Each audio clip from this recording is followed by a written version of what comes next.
दोस्तों नमस्कार। दोस्तों एनसीईआरटी श्रृंखला में आज की वीडियो में आप पढ़ेंगे छठवीं कक्षा की विज्ञान का अध्याय 9 सजीव एवं उनका परिवेश।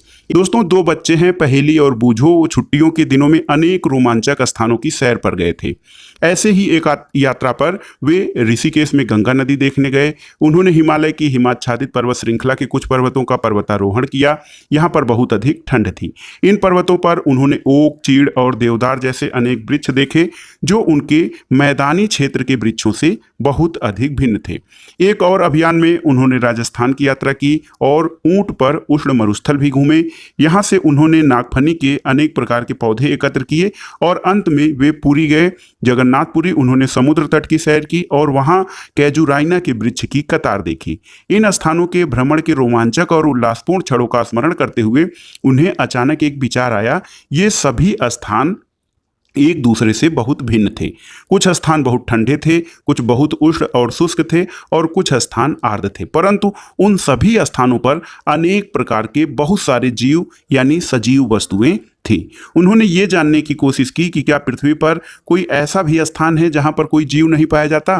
तो ये बहुत ही महत्वपूर्ण विचार है दोस्तों कि क्या पृथ्वी पर कोई ऐसा भी स्थान है जहां पर कोई जीव नहीं पाया जाता। बूझो ने अपने घर के आसपास के स्थानों को ध्यान से देखा। घर के अंदर उसने अलमारी और दरवाजों को देखा। उसने सोचा कि इनमें कोई सजीव नहीं होगा, लेकिन उसे जब एक छोटी सी मकड़ी नजर आई, घर के बाहर भी वह किसी ऐसे स्थान के बारे में नहीं सोच पाया जहां पर किसी न किसी प्रकार के जीव न पाए जाते हों। इसके अलावा जो बच्ची है पहेली, उसने दूर दूर के स्थानों के विषय में पढ़ना और सोचना प्रारंभ किया। उसे पता लगा कि लोगों ने तो ज्वालामुखी के मुख पर भी सूक्ष्म जीवों को खोज निकाला है।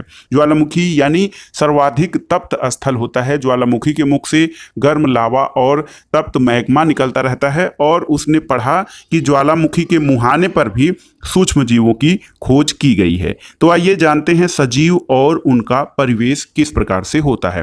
दोस्तों पहेली और बूझो के दिमाग में एक और विचार आया कि जिन स्थानों की उन्होंने सैर की थी वहां किस प्रकार के जीव पाए जाते हैं। जैसे मरुस्थल में ऊंट थे, पर्वत पर बकरी और याक थे, पुरी के समुद्र तट पर केकड़े और अन्य प्रकार की मछलियां थीं जिन्हें मछुआरे पकड़ रहे थे। साथ ही चींटियों जैसे अनेक प्रकार के जीव इन स्थानों पर उपस्थित थे और इन क्षेत्रों में पाए जाने वाले विभिन्न प्रकार के पौधे अन्य क्षेत्रों के पौधों की प्रजातियों से अलग थे। तो कुल मिलाकर जो सजीव हैं वो अपने परिवेश के अनुरूप रह रहे थे और ये देखना जरूरी है कि जो जीव हैं उनका परिवेश कैसा है। क्या सभी का परिवेश एक समान था? तो सभी का एक परिवेश जो है वो समान नहीं था, क्योंकि जब आप एक क्रियाकलाप के माध्यम से ये समझें कि आप एक वन या जंगल में आप जाएं, वहाँ पाए जाने वाले सभी पौधे, जंतु और वस्तुओं के बारे में सोचिए और उनको एक जगह नोट करिए, तो आप पाएंगे कि दूसरे क्षेत्र में पाए जाने वाली वस्तु और जो जंतु हैं उनके नाम जो हैं अलग अलग हैं। और सबसे बड़ी चीज ये कि विभिन्न परिवेशों में रहने वाले पेड़ पौधे और जीव जंतु भी अलग अलग होते हैं। अब आइए देखते हैं परिवेश यानी आवास और अनुकूलन किस प्रकार से होता है। जब आपने एक क्षेत्र में पाए जाने वाले सभी जीवधारियों, जंतुओं और पशु पक्षियों के साथ साथ पौधों की प्रजातियों का आपने एक जगह नोट कर लिया, तो आप देखेंगे कि यहाँ पर अनेक प्रकार के सजीव मिले, मरुस्थल वाले कालम में, समुद्र वाले कालम में, और आप ये पाएंगे कि हर जगह अलग अलग प्रकार के जीव रहते हैं और वो अपने अपने परिवेश के हिसाब से अनुकूलन कर लेते हैं। दोस्तों आप अगर जो मरुस्थली क्षेत्र और समुद्री क्षेत्रों को देखें तो दोनों प्रकार के क्षेत्रों में कौन सा परिवेश मिला। समुद्र में क्या है, तो समुद्र में जंतु और पौधे, लवणीय जल या खारे जल, जहाँ के पानी में जो है नमक की मात्रा यानी लवण की मात्रा होती है वो लवणीय जल होता है। वो हमारे जो यूज में जो हम लोग मीठा जल प्रयोग करते हैं उससे अलग होता है।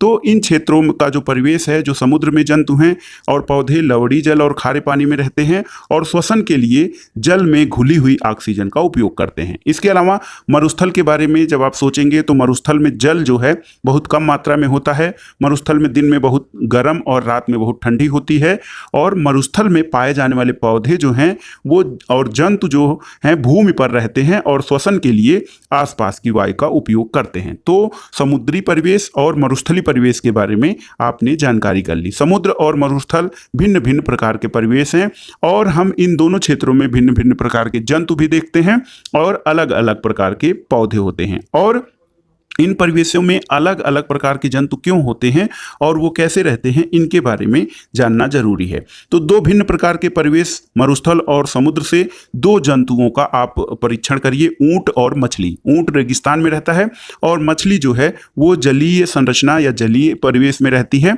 तो उसके बारे में आइए जानते हैं। ऊंट जो होता है दोस्तों रेगिस्तान में रहता है और ऊंट की शारीरिक संरचना उसे मरुस्थली परिवेश में रहने के योग्य बनाती है। जैसे ऊंट के पैर लंबे होते हैं, उसका शरीर रेत की गर्मी से दूर रहता है। पहला जो अनुकूलन का मुद्दा है यहाँ पर कि ऊंट के पैर लंबे होते हैं, उसका शरीर रेत की गर्मी से दूर होता है, उसमें मूत्र उत्सर्जन की मात्रा बहुत कम होती है और मल शुष्क रूप में होता है। उन्हें पसीना भी नहीं आता है क्योंकि शरीर से जल का ह्रास बहुत कम होता है, इसलिए वे जल के बिना भी काफी दिनों तक जीवित रह सकते हैं। तो देखिए ऊंट के परिवेश और उसकी परिस्थितियां किस प्रकार से उसको अनुकूलन प्रदान करती हैं। और मछलियों के बारे में जब आप जानेंगे तो मछलियां जो होती हैं भिन्न भिन्न प्रकार की प्रजातियां होती हैं मछलियों की, लेकिन इन सभी मछलियों की एक विशेषता होती है कि इनका शरीर जो है वो धारा रेखी होता है। और धारा रेखी का मतलब ये कि ये आगे से पतली और पीछे से पतली होती हैं, बीच में इनका भाग थोड़ा चौड़ा होता है। लेकिन तैरने के लिए इनका शरीर विशेष बनावट वाला होता है जो जल में तैरने के लिए इनको अनुकूल बनाता है। और उनकी यह आकृति जल के अंदर विचरण करने और तैरने में सहायता करती है। मछलियों का शरीर चिकने सल्क से ढका होता है और ये सल्क मछली को सुरक्षा प्रदान करते हैं, उन्हें जल में सुगम गति से तैरने में भी सहायक होते हैं। इसके अलावा मछली के पंख और पूंछ चपटी होती है जो उन्हें जल के अंदर दिशा परिवर्तन और संतुलन बनाए रखने में सहायता करती है। मछली के गिल या क्लोम भी होते हैं जो उसे जल में सांस लेने में सहायता करते हैं। तो मछली जल में कैसे सांस लेती है, वो जल में घुली हुई ऑक्सीजन की सहायता से सांस लेती है और मछली की संरचना उसे जल में रहने के लिए अनुकूल बनाती है। जैसे ऊंट की संरचना उसे मरुस्थल में रहने के अनुकूल बनाती है, उसी प्रकार से मछलियों की जो संरचना है उसे जल में रहने के अनुकूल बनाती है। तो सजीव इसी प्रकार से भिन्न भिन्न परिवेशों में अपना अनुकूलन करते हैं। दोस्तों सजीवों की सभी किस्मों में कुछ ऐसी विशेषताएं होती हैं जो उन्हें अपने परिवेश में रहने के योग्य बनाती है और जिन विशिष्ट संरचनाओं और स्वभाव की उपस्थिति किसी पौधे अथवा जंतु को उसके परिवेश में रहने के योग्य बनाती है उसे अनुकूलन कहते हैं। तो आपसे पूछा जाए अनुकूलन किसे कहा जाता है, तो दोस्तों जो सजीव जीव जंतु और पौधे होते हैं विभिन्न परिवेशों में रहने के लिए प्रकृति उनके शरीर को उसी हिसाब से बनाती है ताकि वो उस परिवेश में रह सकें और अपना जो है उन परिवेश में रहने के लिए वो योग्य हो सके, इसी को अनुकूलन कहा जाता है। और विभिन्न जंतु भिन्न परिवेश के प्रति अलग अलग रूप में अनुकूलित हो सकते हैं। अब आइए जानते हैं आवास किसे कहते हैं। तो किसी सजीव का वो परिवेश जिसमें वह रहता है उसका आवास या हैबिटेट कहलाता है। अपने भोजन, वायु, शरण स्थल और अन्य आवश्यकताओं के लिए जीव अपने आवास पर निर्भर रहता है। आवास का अर्थ है वास स्थान अर्थात एक घर, और विभिन्न प्रकार के पौधे और जंतु एक ही आवास में संयुक्त रूप से रहते हैं। आवास कई प्रकार के होते हैं, जैसे जल पर पाए जाने वाले जो पौधे हैं और जंतु हैं इनके आवास को स्थलीय आवास कहा जाता है। इनमें मुख्य रूप से वन, घास के मैदान, मरुस्थल, तटीय और पर्वतीय क्षेत्र स्थलीय आवास के कुछ उदाहरण हैं। इसके अलावा जलीय आवास भी होता है। जलीय आवास में जलाशय, दलदल, झील, नदियाँ, समुद्र जहाँ पर पौधे और जंतु जल में रहते हैं वो जलीय आवास कहलाता है। दुनिया के विभिन्न भागों में पाए जाने वाले वन, घास के मैदान, मरुस्थल, तटीय प्रदेश और पर्वतीय क्षेत्रों में बहुत सी विभिन्नताएं हैं और ये सभी जलीय आवासों के लिए भी सत्य हैं। इसके अलावा जैव घटक किसे कहा जाता है, तो किसी आवास में पाए जाने वाले सभी जीव जैसे कि पौधे और जंतु उसके जैव घटक कहलाते हैं। चट्टान, मिट्टी, वायु, जल और अनेक निर्जीव वस्तुएं आवास के अजैव घटक कहलाते हैं। सूर्य का प्रकाश, ऊष्मा और परिवेश के अजैव घटक हैं। तो सूर्य का प्रकाश और ऊष्मा परिवेश के अजैव घटक हैं और ये बहुत ही आवश्यक होता है किसी भी जीव के जीवन के लिए। दोस्तों आप जानते हैं कि कुछ पौधे बीजों से उगते हैं। बीजों का अंकुरण कैसे होता है और वो पौधे कैसे बनते हैं इसके बारे में आइए जानते हैं। तो इसके लिए आपको एक क्रियाकलाप करना पड़ेगा। इसमें मूंग के बीज से आप जब मूंग के बीज को भिगोते हैं तो उससे अंकुर निकलता है, वे अंकुरित हो जाते हैं और ये बीज से एक नए पौधे का प्रारंभ होता है। तो इसी प्रकार से आपको ये दर्शाया गया है कि मूंग के कुछ बीज को लेके उन्हें पानी में भिगोना है और फिर उनको अलग अलग आवास में रखना है। जैसे एक जगह एक जो मूंग का एक कटोरी है उसको फ्रिज में आपको रख देना है, एक अलमारी जिसमें धूप नहीं जाती है, एक ठंडे वातावरण में रख दीजिए और एक खुली हवा में रख दीजिए। तो आप पाएंगे कि जो सजीव ठंडे मतलब भिन्न भिन्न परिवेशों में उनकी जो गति है, उनका विकास है, वो अलग अलग होता है। आप लेकिन इसके बाद आप ये समझिए कि अनुकूलन जो है वो बहुत कम समय में नहीं होता है, यानी अनुकूलन के लिए बहुत अल्पकाल नहीं दीर्घकाल चाहिए। हजारों वर्षों की अवधि में किसी क्षेत्र के अजैव घटकों में परिवर्तन आता है और वे जंतु जो इन परिवर्तनों के प्रति अपने आप को नहीं ढाल पाते हैं वे मर जाते हैं, यानी जो इन परिस्थितियों के अनुरूप अपने आप को ढाल लेते हैं वो जिंदा रहते हैं, जबकि जो इन परिस्थितियों के अनुकूल अपने आप को अनुकूलित नहीं कर पाते हैं वो इन परिवेशों में नहीं रह पाते हैं। दोस्तों, कुछ आवास, इनके अजैव घटक और उसमें रहने वाले विभिन्न जीवों के अनुकूलन का आइए अध्ययन करते हैं। तो सबसे पहले हम कुछ स्थलीय आवासों के बारे में जानेंगे। इसमें हम सबसे पहले देखते हैं मरुस्थल। तो ये मरुस्थल जो है इनका अध्ययन हम आवास के आधार पर करेंगे। तो दोस्तों, मरुस्थल के अजैव घटक और ऊंट के अनुकूलन के विषय में आपने चर्चा कर लिया है, और मरुस्थल में पाए जाने वाले अन्य जंतु और पौधों के में क्या होता है, उनमें कैसे अनुकूलन होता है। तो यहाँ पे देखिए एक चित्र बना है बिल में स्थलीय जंतु। आप जानते हैं कि दिन में जो तापमान होता है मरुस्थल का वो बहुत अधिक गर्म होता है। तो मरुस्थल में रहने वाले जो चूहे, सांप और ऊंट हैं, ये इनके जो पैर होते हैं चूहे, सांप या रेंगने वाले जंतुओं के ऊंट की तरह लंबे नहीं होते हैं। दिन की तेज गर्मी या दिन में यहाँ पर तापमान बहुत होता है, उस गर्मी से बचने के लिए ये भूमि के अंदर गहरे बिलों में रहने लगते हैं। रात के समय जब तापमान में कमी आती है तब ये जंतु बाहर निकलते हैं। इस प्रकार से ये अपना अनुकूलन करते हैं।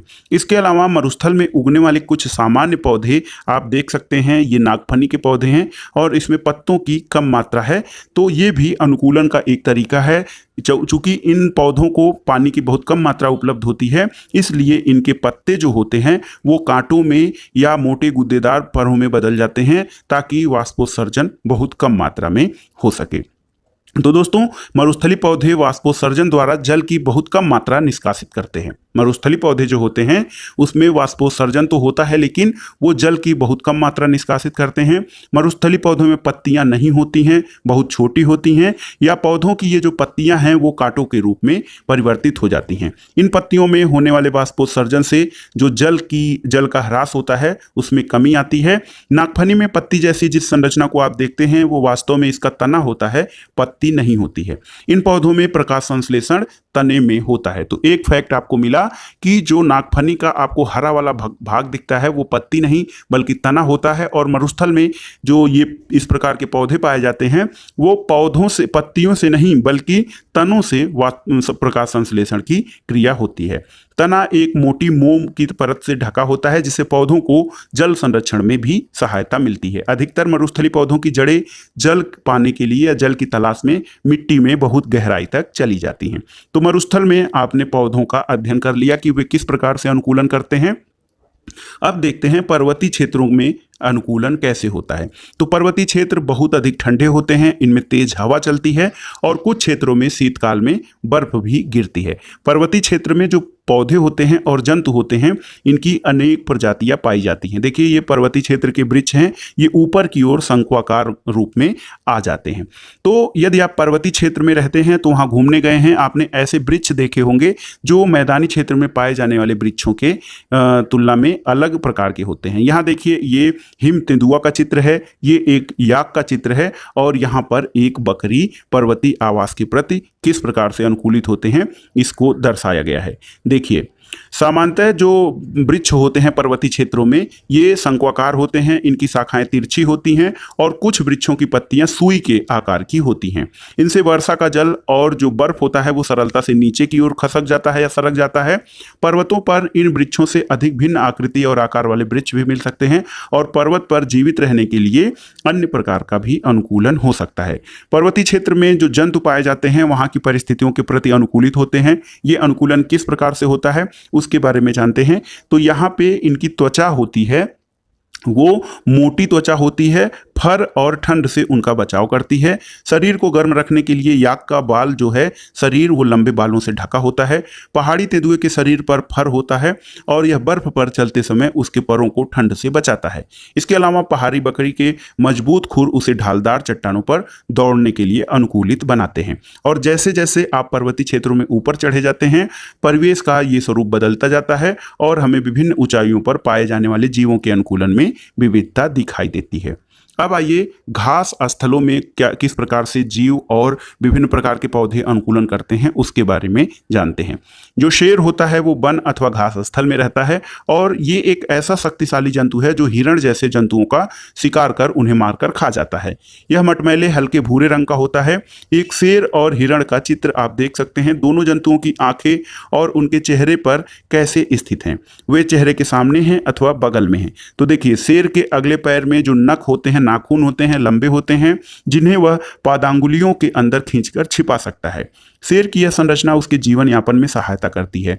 उसका मटमैला हल्का भूरा रंग शिकार के दौरान उसे घास के सूखे मैदान में छिपाए रखता है और इसके अलावा और जो शिकार होता है उसको ये पता नहीं चलता है कि चेहरे के सामने कि उसकी आंखें वन में दूर तक शिकार खोजने में सहायक होती हैं। तो देखिए, ये जो शेर है इसका जो आंखें हैं ये सामने की ओर दिखती हैं और हिरन में ये पार्श्व यानी अगल बगल दिखती हैं, इसलिए ये सामने के लिए बहुत ज़्यादा अपना सामने की चीज़ें नहीं देख पाता है, जबकि शेर इसको सामने से देखकर इसका शिकार कर लेता है। एक दूसरा जंतु जो हिरण होता है ये वन या घास स्थल में रहता है। पौधों के कठोर तनों को चबाने के लिए इसके मजबूत दांत होते हैं। हिरण को अपनी शिकारी या शेर जैसे जंतु जो उसे अपना शिकार बनाते हैं उनकी उपस्थिति की जानकारी आवश्यक है ताकि वह उसका शिकार न बने और वहां से भाग जाए। उसके लंबे कान उसे शिकारी की गतिविधि की जानकारी देते हैं और इसके सिर के पार्श्व के दोनों ओर इसकी आंखें प्रत्येक दिशा में घूमकर खतरा महसूस कर लेती हैं और हिरण की तेज गति उसे शिकारी से दूर भागने में सहायक होती हैं। शेर, हिरण और अन्य जंतुओं और पौधों में और भी विशिष्ट संरचनाएं होती हैं जो उसे इस आवास में जीवित रहने के लिए अनुकूल बनाती हैं। कुछ जलीय आवास के बारे में आइए देखते हैं। तो समुद्र में, जो समुद्र हमारा जलीय आवास है, यहाँ के मछली के अनुकूलन के विषय में जानते हैं। तो मछलियाँ यहाँ पे लवणीय जल में रहती हैं क्योंकि समुद्र का जल खारा होता है और ये जो दूसरे समुद्री जंतुओं का शरीर धारा रेखी होता है जिससे वह जल में सुगमता से चल सकते हैं। स्क्विड और ऑक्टोपस जैसे कुछ समुद्री जंतुओं का शरीर आमतौर पर धारा रेखी नहीं होता है। ये समुद्र की गहराई में तलहटी में रहते हैं और अपनी ओर आने वाले शिकार को पकड़कर खाते हैं। जब वे शरीर जल में चलते हैं तो अपने शरीर को धारा रेखी बना लेते हैं और जल में सांस लेने के लिए इनमें गिल या क्लोम होते हैं। इसके अलावा डॉल्फिन और व्हेल जैसे कुछ जंतुओं में गिल नहीं होते हैं और इनके सिर पर नासाद्वार होता है या फिर वात छिद्र होते हैं जिसके द्वारा ये सांस लेते हैं। और डॉल्फिन और व्हेल जल में लंबे समय तक बिना सांस लिए भी रह सकते हैं और वे समय समय पर समुद्री सतह पर जल से बाहर आकर श्वसन छिद्रों से जल बाहर निकालते हैं और सांस द्वारा स्वच्छ वायु अंदर भरते हैं। दोस्तों, आपने डॉल्फिन की इस प्रक्रिया को टीवी पर देखा होगा। इसके अलावा तालाब और झील में अनुकूलन कैसे होता है तो आइए जानते हैं। दोस्तों, जो तालाब और झील में जीव जंतु और पौधे होते हैं उनकी जो अनुकूलन का तरीका है, यहाँ पे देखिए, कुछ जलीय पौधे जल और सतह पर प्लवन करते हैं। आंशिक रूप से इनका आधा भाग जल में रहता है और ऊपर जो है इनका कुछ भाग ऊपर रहता है। कुछ पौधे की जड़ें जलाशय की तलहटी की मिट्टी में चली जाती हैं और स्थलीय पौधों में जड़ मिट्टी से जल और खनिज पोषक तत्वों का अवशोषण करने का कार्य करती है, लेकिन जलीय पौधों में जड़ आकार में बहुत छोटी होती है और इसका मुख्य कार्य पौधों को तलहटी में जमाए रखना होता है। इन पौधों का तना लंबा होता है। आप कमल के पौधे को देखिए तो उसका तना लंबा होता है, खोखला होता है और हल्का होता है। तना जल की सतह तक वृद्धि करता है जबकि पत्तियां और फूल जल के ऊपर तैरते रहते हैं। कुछ जलीय पौधे जल में पूरी तरह से डूबे रहते हैं। ऐसे पौधों के सभी भाग जल में वृद्धि करते हैं। इनमें से कुछ पौधों की पत्तियां सकरी और पतले रिबन की तरह होती हैं और ये बहते जल में सरलता से मुड़ जाती हैं। कुछ अन्य जलमग्न पौधों में पत्तियां बहुत अधिक विभाजित होती हैं जिससे जल इनके बीच से बहता रहता है और पत्तियों को कोई नुकसान भी नहीं होता है। तो देखिए किस प्रकार से अनुकूलन होता है बहते जल में तो इसके अलावा मेढक तालाब में पाया जाता है। इसका अनुकूलन कैसे होता है? तो ये तालाब और जल दोनों पर रहने वाला उभयचर प्राणी है और इसके पश्चपाद लंबे और मजबूत होते हैं जो उन्हें छलांग लगाने और शिकार पकड़ने में सहायता करते हैं। इनके पश्चपाद में जालयुक्त पाद अंगुलियां होती हैं जो उन्हें तैरने में सहायता करती हैं। दोस्तों, हमने केवल कुछ ही जंतुओं और पौधों की चर्चा की, लेकिन भिन्न आवासों में रहने वाले अनेक प्रकार के जीव और पौधे रहते हैं और जब आप इनको देखेंगे तो आप समझ पाएंगे कि ये किस प्रकार से अनुकूलन करते हैं। अब आइए देखते हैं हमारे आसपास के जीव। तो दोस्तों, विभिन्न आवासों के बारे में हमने जानकारी ली, अनेक पौधों और जंतुओं की चर्चा की कि कैसे विभिन्न परिवेश में वे किस प्रकार से अनुकूलन करते हैं। दोस्तों, वन में पाई जाने वाली वस्तुओं के विषय में जब आप सोचते हैं तो वृक्ष, आरोही लता, विसर्पी लता, छोटे छोटे जंतु, सर्प, पक्षी, कीट, चट्टान, पत्थर, मिट्टी, जल, वायु, सूखी पत्तियां, मृत जंतु, छत्रक और कई वन में पाई जाने वाली विभिन्न वस्तुओं के कुछ उदाहरण होते हैं। इनमें से कई सजीव भी होते हैं। अपने चारों ओर आप पाए जाने वाले विभिन्न वस्तुओं के बारे में सोचिए और उन्हें निर्जीव और सजीव समूहों में बांटिए। चूंकि ये हमारे लिए बहुत आसान नहीं होगा, जैसे कुछ चीज़ों के बारे में आप सीधे सीधे समझ सकते हैं कि ये निर्जीव है, लेकिन बहुत ऐसी चीज़ें हैं जो कि सजीव होती हैं। आप ये समझ सकते हैं कि कुर्सी, मेज, पत्थर और सिक्का जो है वो जीवित नहीं है और हमारी ही तरह संसार के सभी मनुष्य तथा कुत्ता, बिल्ली, बंदर, गिलहरी, कीट जैसे जंतु सजीव होते हैं। जैसे कुर्सी, मेज, पत्थर ये सब निर्जीव हैं और सभी जीव जो हैं, मनुष्य, कुत्ता, बिल्ली, बंदर, गिलहरी, कीट, इसके अलावा पौधे, ये सजीव की श्रेणी में आते हैं। तो दोस्तों, कैसे पता करें कि कोई वस्तु सजीव है कि नहीं? तो कोई वस्तु सजीव है या नहीं, उसके बारे में जानने के लिए आपको कई सारी चीज़ों पर इनको परखना पड़ेगा।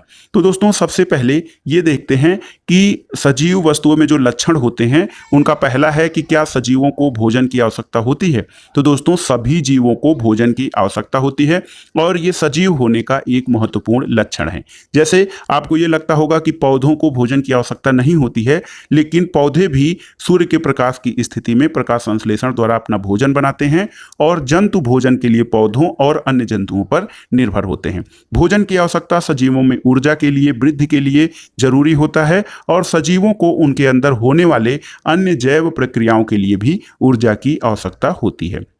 इसके अलावा भोजन के बाद जो दूसरी विशेषता सजीवों की होती है वो ये है कि जीवों में वृद्धि होती है।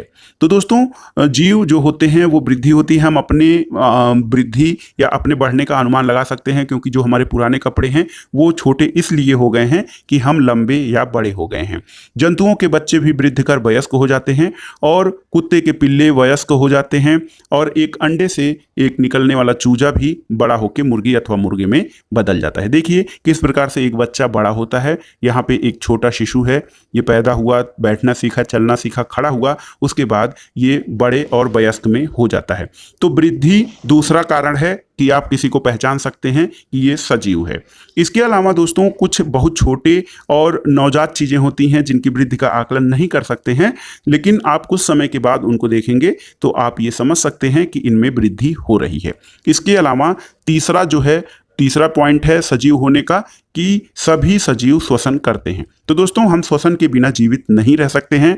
जब हम सांस लेते हैं तो बाहर की वायु शरीर के अंदर ले जाते हैं और सांस छोड़ते हैं तो शरीर के अंदर की वायु बाहर निकलती है। सांस लेना श्वसन क्रिया का एक हिस्सा होता है और श्वसन में अंदर ली गई वायु की ऑक्सीजन की कुछ मात्रा का उपयोग होता है और इस प्रक्रिया में कार्बन डाइऑक्साइड को हम श्वास के द्वारा बाहर निकाल देते हैं।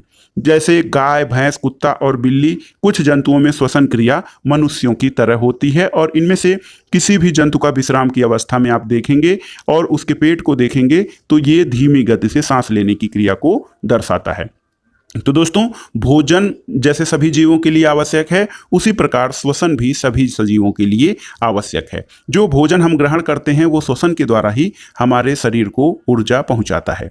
कुछ जंतुओं में गैस आदान प्रदान का तरीका अलग अलग होता है जो श्वसन का एक हिस्सा होता है। जैसे केचुआ त्वचा द्वारा सांस लेता है, मछली गिल द्वारा पानी में घुलित ऑक्सीजन से सांस लेती है। तो ये कुल मिलाकर श्वसन का भिन्न भिन्न तरीका हो सकता है। लेकिन प्रश्न ये उठता है कि क्या पौधे भी भी श्वसन करते हैं। पौधों की श्वसन क्रिया में गैसों का आदान प्रदान उनकी पत्तियों द्वारा होता है। पत्तियां सूक्ष्म रंध्रों द्वारा वायु को अंदर लेती हैं और ऑक्सीजन का उपयोग करती हैं और वह कार्बन डाइऑक्साइड वायु में निष्कासित कर देती हैं। तो देखिए, पत्तियां जो हैं वो भी ऑक्सीजन की मात्रा प्रयोग करती हैं और कार्बन डाइऑक्साइड का प्रयोग करती हैं और वायुमंडल में ऑक्सीजन की मात्रा छोड़ती हैं, जो हमारे जीवन के लिए बहुत ही आवश्यक है। तो दोस्तों, हम जानते हैं कि प्रकाश की उपस्थिति में पौधे वायु की कार्बन डाइऑक्साइड का उपयोग भोजन बनाने के लिए करते हैं और ऑक्सीजन छोड़ते हैं। पौधे केवल दिन के समय ही भोजन बनाते हैं, जबकि श्वसन क्रिया दिन और रात दोनों में ही चलती रहती है। भोजन बनाने की प्रक्रिया में जो ऑक्सीजन की मात्रा पौधे द्वारा श्वसन में उपयोग की जाती है, वह जो भोजन के बनाने के बाद उनके द्वारा छोड़ा गया ऑक्सीजन होता है वो बहुत अधिक होता है। इसके अलावा एक प्रश्न ये उठता है कि क्या सभी सजीव उद्दीपन के प्रति अनुक्रिया करते हैं? तो एकदम पक्का है, ये निश्चित है कि सभी सजीव उद्दीपन के प्रति अनुक्रिया करते हैं। जैसे आप नंगे पैर, आपका पैर किसी कांटे या नुकीली वस्तु पर पड़ जाए तो आप कैसे अनुक्रिया करते हैं? जब आप अंधेरे से तेज धूप में आते हैं तब भी अनुक्रिया करते हैं। आपकी आंखों की पुतलियां सिकुड़ने लगती हैं और फिर बंद हो जाती हैं। तो जो भी ये परिवर्तन के प्रति अनुक्रिया, इसको उद्दीपन कहा जाता है। दूसरे जंतुओं में भी उद्दीपन के प्रति अनुक्रिया होती है। जैसे खाना देते समय कोई जंतु या पशु का व्यवहार बदल जाता है। भोजन देखते अचानक चैतन्य नहीं होते, आप एक चिड़िया की ओर कदम बढ़ाते हैं तो उड़ जाती है। तो उसी प्रकार जो जीव जंतु और पौधे हैं वो सभी जो हैं वो उद्दीपन के प्रति अनुक्रिया करते हैं। इसके अलावा देखिए, सजीवों में उत्सर्जन की प्रक्रिया भी होती है। जो सजीव होते हैं वो भोजन करते हैं और इस ग्रहण किए हुए भोजन की संपूर्ण मात्रा का उपयोग नहीं होता है।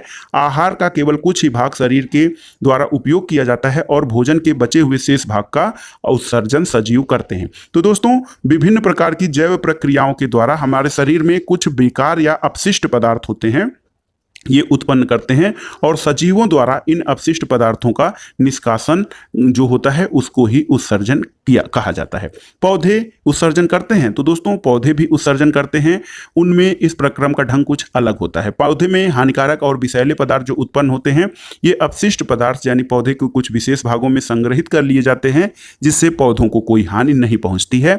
और कुछ पौधों में अपशिष्ट पदार्थों का निष्कासन स्राव के रूप में हो जाता है। तो उत्सर्जन भी सजीवों का एक लक्षण है। भोजन, श्वसन, उत्सर्जन ये सजीवों का लक्षण है। इसके अलावा एक प्रमुख लक्षण है, सजीवों प्रजनन करते हैं। दोस्तों, कबूतर या पक्षी नीम के पेड़ पे घोंसले देते हैं, अंडे देते हैं। उनमें से कुछ अंडे निकलते हैं और छोटे बच्चे भी बाहर होते हैं। तो पौधों या जीव जंतुओं में सभी में प्रजनन की क्रिया होती है, क्योंकि जंतु प्रजनन के द्वारा अपने समान संतान उत्पन्न करते हैं, जबकि भिन्न भिन्न जंतुओं में प्रजनन का तरीका अलग होता है। जैसे कुछ जंतु अंडे देते हैं जिनसे शिशु निकलते हैं, कुछ जंतु शिशुओं को जन्म देते हैं। इसके अलावा ये देखिए, पौधों में प्रजनन उनके बीजों द्वारा होता है। तो बीज जो है नमी और वायु की उपस्थिति में जब वो मिट्टी में डाले जाते हैं तो फिर अंकुरित होकर एक नए पौधे के रूप में परिवर्तित हो जाते हैं। इसके अलावा पौधे कलम के द्वारा भी उगाए जाते हैं। दाब पद्धति या फिर उनके छिलकों को काटकर थोड़ा सा जमीन में दबा दिया जाता है, उनमें जड़ें निकल जाती हैं और फिर काटकर उनको कलम के रूप में अलग ढंग से उनको अलग रोप दिया जाता है, जिससे एक नया पौधा तैयार हो जाता है। तो दोस्तों, सजीव जो हैं वो जनन प्रक्रिया भी करते हैं। इसके अलावा सभी सजीव गति करते हैं। दोस्तों, गति का तरीका जो होता है वो अलग अलग होता है।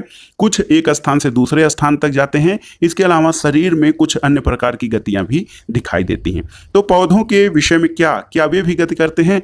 तो दोस्तों, पौधे सामान्य रूप से भूमि में जकड़े रहते हैं। वे एक स्थान से दूसरे स्थान तक नहीं जा सकते, लेकिन उनमें भी कुछ गति होती है। जैसे कि कुछ जल, खनिज पदार्थ और संश्लेषित खाद्य पदार्थ को पौधे एक भाग से दूसरे भाग में पौधे के ये प्रवाहित होते हैं।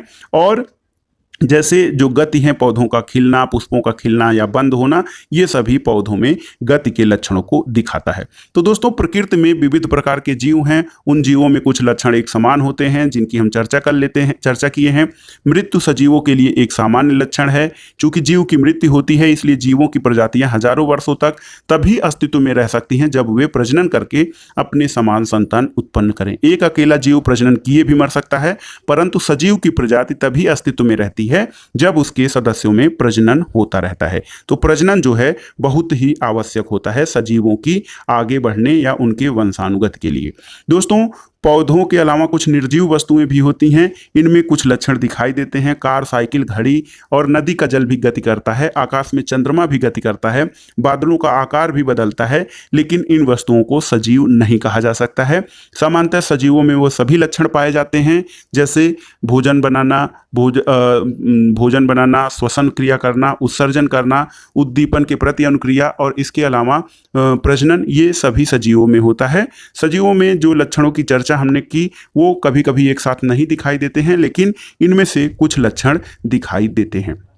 दोस्तों, कुछ आप पौधे का प्रजनन करके आप मिट्टी में बो कर देख सकते हैं कि उनमें किस प्रकार से जो है वृद्धि और विकास होता है। तो आखिर में आइए जानते हैं कि जो लक्षण हैं, ये जो लक्षण हैं, किस इन लक्षणों के आधार पर सजीव को आप डिफाइन कर सकते हैं कि ये जीवित हैं। तो एक प्रश्न और उठता है कि फिर जीवन क्या है। तो गेहूं की बोरी में जब आप अपना हाथ डालते हैं तो आपको कुछ गर्मी का अनुभव होता है। गेहूं की बोरी में कुछ गर्मी उत्पन्न होती है। यह गर्मी बीजों के श्वसन से उत्पन्न होती है। बीजों में श्वसन की क्रिया उस समय भी चलती रहती है जबकि अन्य जैव उपक्रम उतने सक्रिय नहीं होते हैं। तो दोस्तों, हमारा प्रश्न जो है कि जीवन क्या है, इसका उत्तर देना सरल नहीं था, लेकिन अपने चारों ओर पाए जाने वाले जीवों की विविधता को देखकर अचानक ही यह मुंह से निकल जाता है कि जीवन सुंदर है। अब इस अध्याय के अध्ययन का जो सारांश है वो इस प्रकार से है कि किसी स्थान का परिवेश जिसमें पौधे, जंतु और अन्य जीव रहते हैं उसका आवास कहलाता है। विभिन्न प्रकार के पौधे और जंतु एक ही आवास में एक साथ रह सकते हैं। पौधों और जीवों के विशिष्ट लक्षण और स्वभाव उन्हें एक आवास में रहने के लिए अनुकूल बनाते हैं, जिसे अनुकूलन कहा जाता है। आवास अनेक प्रकार के हो सकते हैं। इन्हें स्थलीय आवास और जलीय आवास में वर्गीकृत किया जा सकता है और विभिन्न आवासों में जीवों की विविध प्रजातियां पाई जाती हैं। पौधे, जंतु और सूक्ष्म जीव संयुक्त रूप से जैव घटक बनाते हैं और इसके अलावा देखिए, चट्टान, मिट्टी, वायु, जल, प्रकाश और ताप हमारे परिवेश के अजैव घटक हैं। ये जीवन की प्रक्रिया में सहायक होते हैं और सजीव वस्तुओं के कुछ सामान्य लक्षण हैं। इन्हें भोजन की आवश्यकता पड़ती है। वे श्वसन, उत्सर्जन, पर्यावरण के प्रति अनुक्रिया, प्रजनन, वृद्धि और गति करते हैं। तो ये था वीडियो। आपको कैसा लगा हमें कमेंट बॉक्स में जरूर बताइएगा। वीडियो देखने के लिए धन्यवाद दोस्तों। नमस्कार।